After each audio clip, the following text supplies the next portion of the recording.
We're going to cover Standard 2 in this video. Standard 2 deals with the integrity of capital markets. So Standard 2A talks about material non-public information.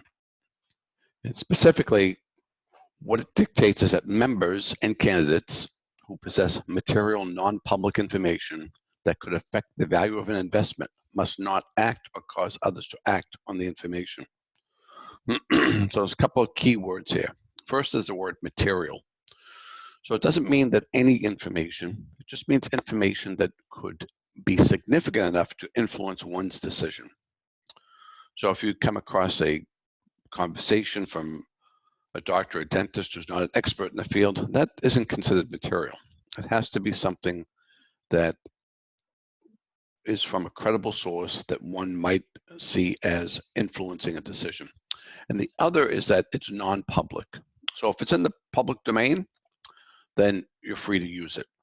So the key is that when we become in possession of significant material that nobody else has, then we cannot use that as a basis to make investment decisions. If we do, then we're in violation of Standard 2A.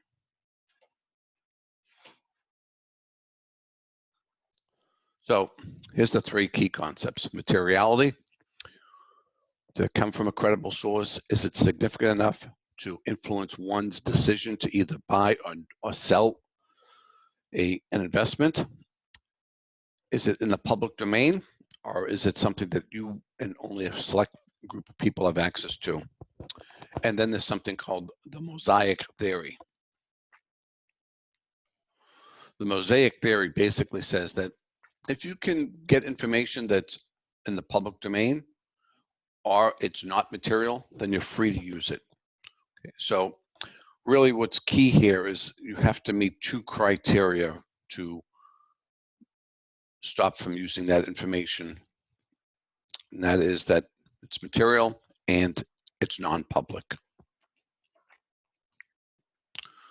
So here's some examples of information that could be material. Earnings, sales and revenue data, anything about mergers and acquisition, change in assets, possibility of a new product launch by a company, having supply chain problems, that's very common in this environment, significant management changes, a looming bankruptcy, if one of the credit rating agencies is going to change the debt rating, legal disputes, government reports. So this is a pretty good list, but by all means, not an all-inclusive list. But in any case, here's some examples of things that if you've come across them and they're not in the public domain, then you cannot use them as a basis to make investment changes or recommendations to your clients. Otherwise, you're going to be in violation of Standard 2. So non-public, so when we talk about non-public, we talk about not widely disseminated to market participants. So it doesn't mean that you're the only one that has them, but if only a select group of people have it, then it's non-public. If it's confidential, but proprietary information, or selective disclosure, right? So either one of those things makes it non-public, okay? If you find it on the web, if you find it on an Instagram, that's public, right? Because everybody has access to it. But if you're in a select group of people, if it's been given to you in a confidential manner, then that's non-public. So the mosaic theory helps the analyst define what is something they can use versus something they shouldn't use. So we know that we want a free flow of information, and that's a basis for facilitating capital markets. Right? So we want information to flow fairly and freely. But what we don't want is for that information to be held by a selective few, right? Because if that happens, what people lose confidence in their ability to participate in the marketplace.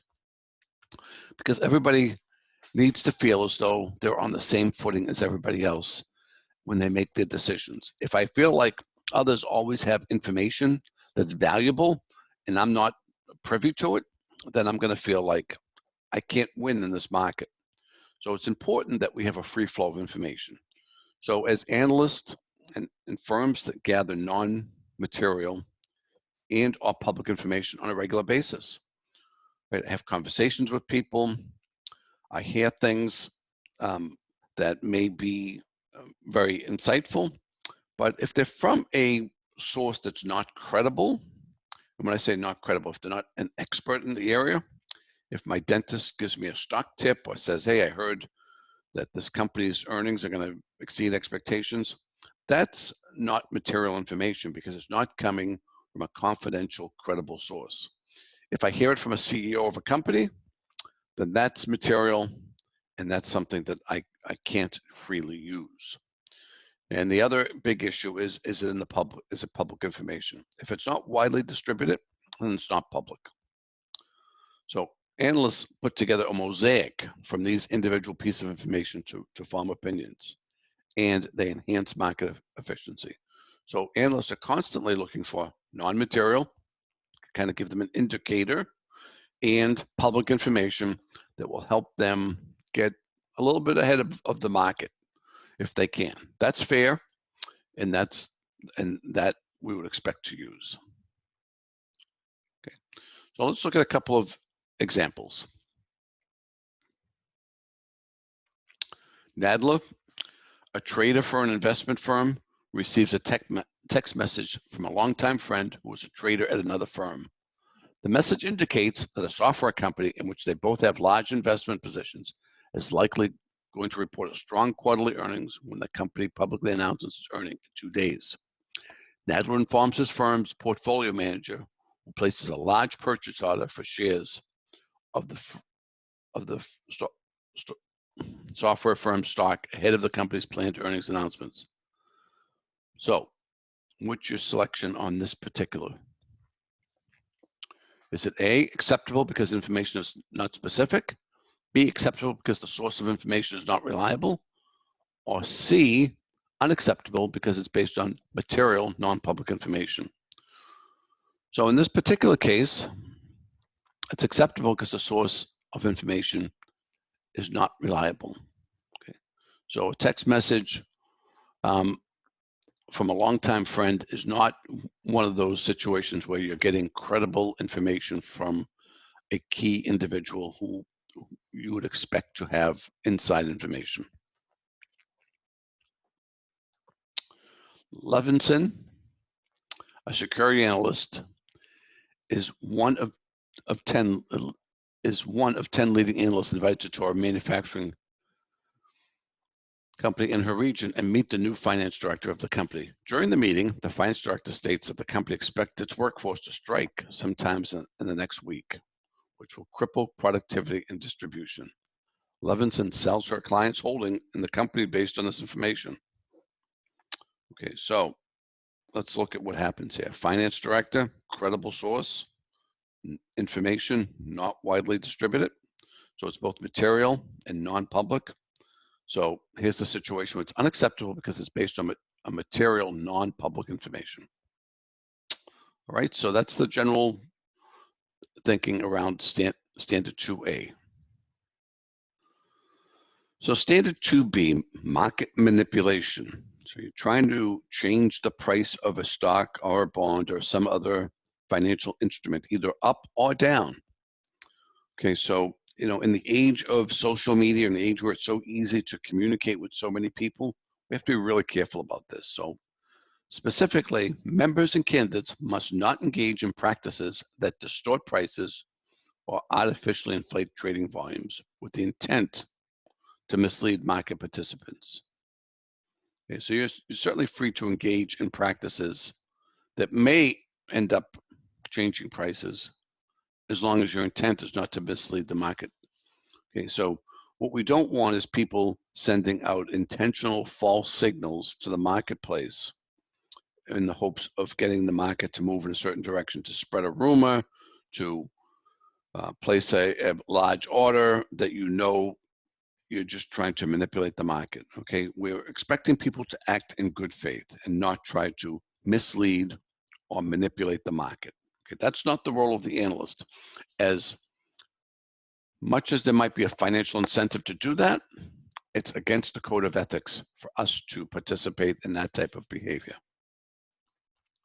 So here's two types of things that could be considered manipulation of the market. Spreading false information. Okay, I'm spreading either good news or bad news. Good news if I want the price of the stock to go up. Bad news if I want the price of the stock to go down. Okay, can't do that if I know it's false. Okay. The other is something called pump and dump. Right, so I pump up the news about this stock, and then I sell it quickly.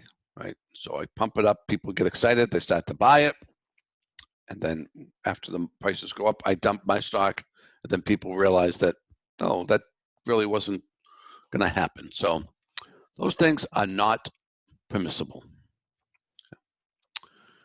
And here's some other things that would be considered manipulations. Actions that artificially affect prices or volumes.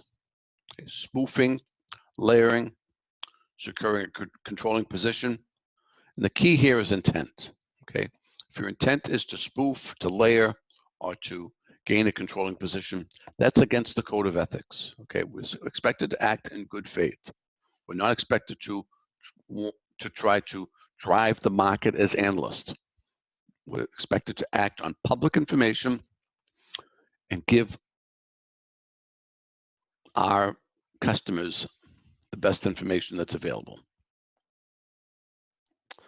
Okay, a couple of quick cases on this topic.